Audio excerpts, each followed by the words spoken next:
What's good, ladies and gentlemen? It's the one and only TSTYLE Isaac Kennedy, alias TSTYLE Black, alias TSTYLE Rap, alias that nigga TSTYLE, aka TSTYLE Schwarzenegger, aka TSTYLE Garvey. With that being said, thank y'all for tuning in to another episode of Cinematic Fanatic, yours truly. First and foremost, let me just say this right here. It's hot than a motherfucker out here. So I'm burning calories, you know, I'm got all this black on and whatnot, but hey, I'm soaking in this sunshine, getting my energy back. You know, always remember this, ladies and gentlemen, sunshine can rejuvenate your soul. Keep that in mind. So with that being said, on today's topic of Cinematic Fanatic, I want to talk about the individual that I actually got one of my alias from, which is that badass Leon Isaac Kennedy. Now, for those who don't know who Leon Isaac Kennedy is, Leon Isaac Kennedy is a cat from Ohio. I want to say cut as a radio DJ or personality or whatever like that, because he used to be known as Leon the Lover. Now, keep that in mind. So, he started doing this thing and whatnot, and guess who his partner was? His friend, ladies and gentlemen, the legendary green-eyed motherfucking that badass P. Robinson. So, matter of fact, he was his best man at his wedding, which he married Jane Kennedy, which at the time was the Beyonce of her day, the Halle Berry of her day, or whatever like that. She was bad. So, with that being said, let's move along. So, he started out as that. He made the transition to want to start making movies, so he moved to Hollywood. So he couldn't really break his way into Hollywood, but he broke into a few big parts and whatnot like that. Matter of fact, Fred Williams into a few of his films and stuff. The most notable film I remember the nigga in was Mean Johnny Barrows at the beginning of the movie. So he got in that. Then he made the transition of want to do independent films himself. And one of the many first films he did was Fighting Mad or Black Samurai.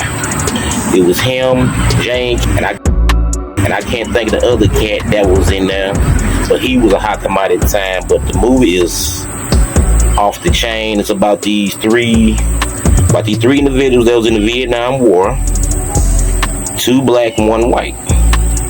Because the guy, matter of fact, I can't think of the cat named the white dude in there.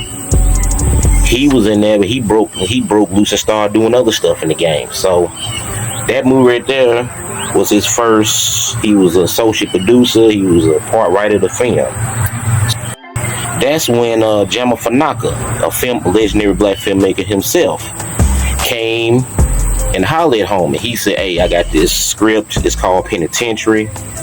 I think you do real good in it and whatnot." So he read the script, and then that's how he became legendary from that. Because anybody that's a movie buff like I am, seen Penitentiary, know that shit right there was raw, uncut, but it's a classic. So, because matter of fact, originally for that part, he wanted Glenn Turman to be there, to do the part. But Glenn Turman at the time, he couldn't do it because he was, matter of fact, he had married legendary soul singer Aretha Franklin.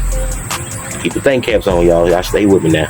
So, after that, Leon, he did a film. It's actually a remake of a film from back in the 40s or whatever. It's called Body and Soul.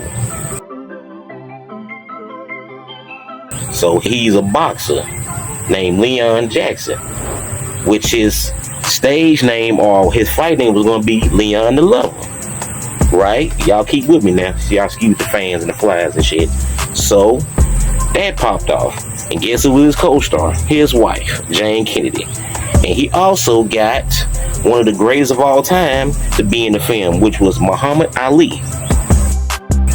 So the film, he's this young, gifted, athletic boxer, and he was crazy about the girls and whatnot and all that shit. But the film was a success. It was an underground hit and whatnot like that. So after that, he did Penitentiary 2. Now, Penitentiary 2 is far different than Penitentiary 1, if anybody know what I'm talking about. Penitentiary 2 had a little more star quality with it. Rudy Ray Moore did a guest appearance in there. What's homeboy name? Hathor James. He played Big Red in the Fire Heartbeats. He was in there. And a whole other mess of underground, whatever you want to call it, celebrities was in that film. So, matter of fact, Ernie Hudson was in the film. From Ghostbusters and stuff like that. He played half that in the movie, which he did a phenomenal job. So after that, he did a film with Chuck Norris. I think it was called Lone Wolf McQueen or whatever it was. Then after that, he did I think what's that movie? It was in the street. It was like a street gang or something, whatever. It was in the 80s. It had Sammy Davis Jr. in the movie. He had the Michael Jackson. He had the Michael Jackson Thriller jacket on. He was on stage singing and shit. So he did that film. And he did some other films and stuff, man. I can't really. He did so much stuff with that and stuff. So then after that, he did Penitentiary 3. Now Penitentiary 3 is way different from 1 and 2. This one was where he was at the top or whatever, whatnot, and somebody slipped him a super steroid or something, whatever like that. He ended up beating the dude ass in the ring, going back, guess where? To the penitentiary, which was fucked up. So he went back there, then come to find out, they wanted him to be in this underground fighting ring and shit. Cause I think Danny Toretto, he was in the film. And I can't think of the dude's name, whatever. And shit, he was in the film. He was the little dwarf dude. He was hot at the time. They matter of fact, they promoted. I forgot the little dude's name, but they called him. He was a dork, whatever like that and shit. But go check that shit out. That shit go trip y'all the fuck out. So he did that. What the crazy part about this movie is that,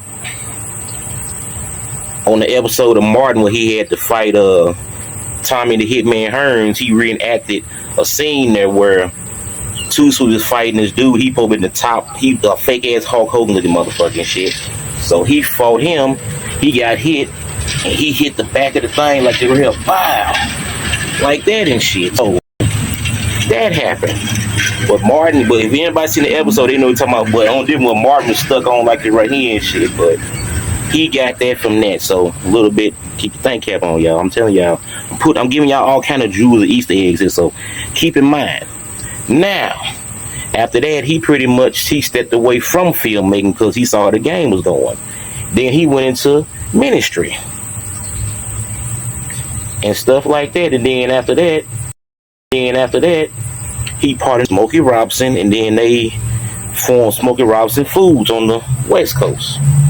So Leon Isaac Kennedy, man, he was an individual. He financed his own films. He was in real estate. Actor, producer, writer, model. Like I said, man, homie was a Renaissance man, and I feel like that a lot of people in this generation need to know about him and many others. But I'm gonna, because I am the cinematic fanatic, TSTYLE Isaac Kennedy. So with that being said, I'm gonna cut this, y'all, because it's hot in the motherfucker out here. Y'all see me sweating and shit, so I'm burning calories. And this is live with TSTYLE Isaac Kennedy, another series of the Cinematic Fanatic. And I'll see y'all on the flip side. Peace out.